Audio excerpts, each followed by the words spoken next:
The assignment activity allows the teacher to communicate tasks, collect work, and provide feedback and grades. Students can submit any digital content such as word processed files, spreadsheets, images, audio, or video clips. Students can also type directly into the text editor. When reviewing assignments, teachers can leave feedback, comments, upload files such as marked up student submissions, documents with comments, or even spoken audio feedback. Assignments can be graded using a numerical or custom scale or an advanced grading method such as a rubric. Then the final grades are recorded in the gradebook. Okay, so adding in an assignment, we're going to click on Add an Activity. Assignments are right at the top, and we click Add. Here we're going to type in an assignment name, so let's just put in paper 1. And then same thing here in the description. This is a very important part. This is where you're going to put in quite a bit of information about what the assignment is. If they have a reading first, if they have what the description of this assignment is going to be, when it's due could be put in here, so on and so forth. So this is really giving your student the most information that you can about this assignment. You can even put links in here. You can put links to outside pages. You could put links into to Adobe pages, other files, so on and so forth, right in here. So this whole box area is just like if you were to use a label or something like that. Coming down, so I'm going to just go ahead and put in paper again, and then description.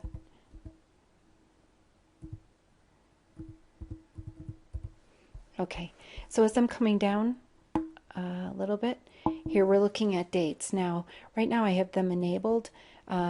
Most of the time they're not enabled, but when you click enable, that's going to say this is when this assignment will open up and they can start submitting.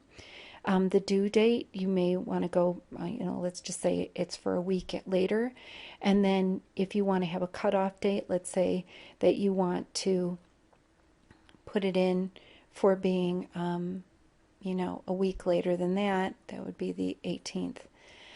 Notice that you can't make any of these changes until you click enable. So none of this will work until you hit the enable button. Okay, so that's putting that information in. You always want to show your description, so I always like to keep that as yes.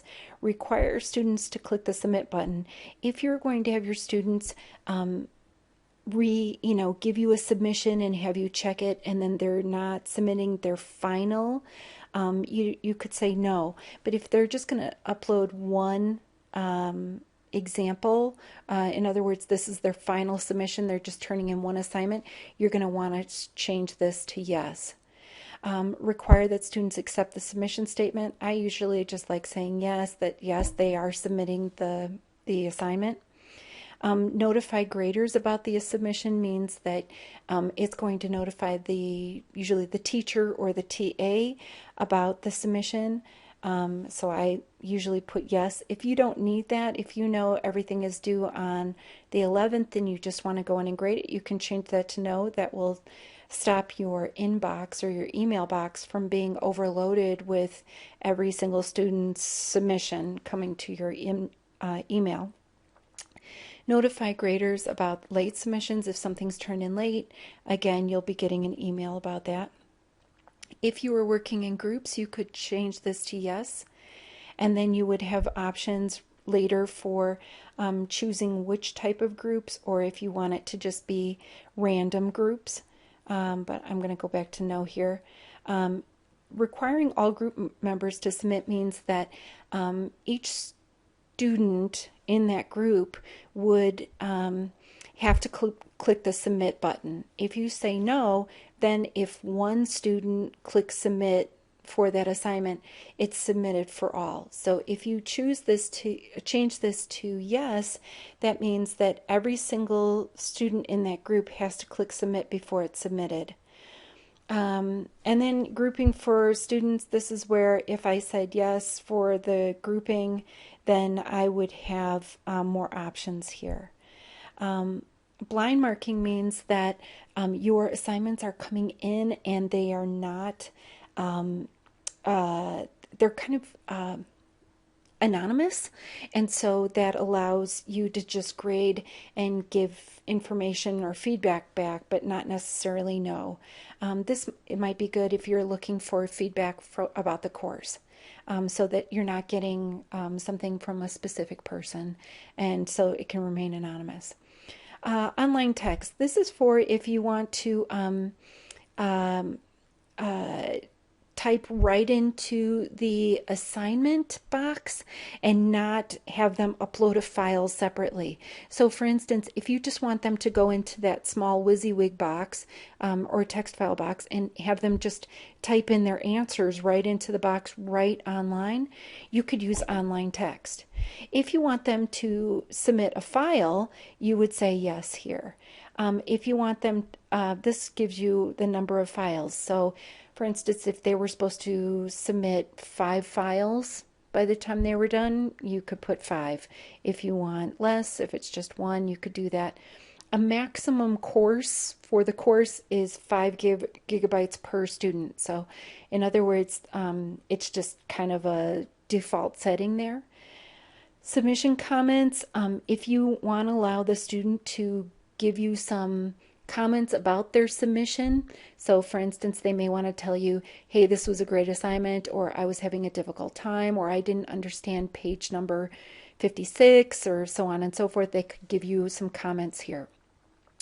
And then in the feedback settings, if you want to give your students feedback, usually we do, so we click that for yes.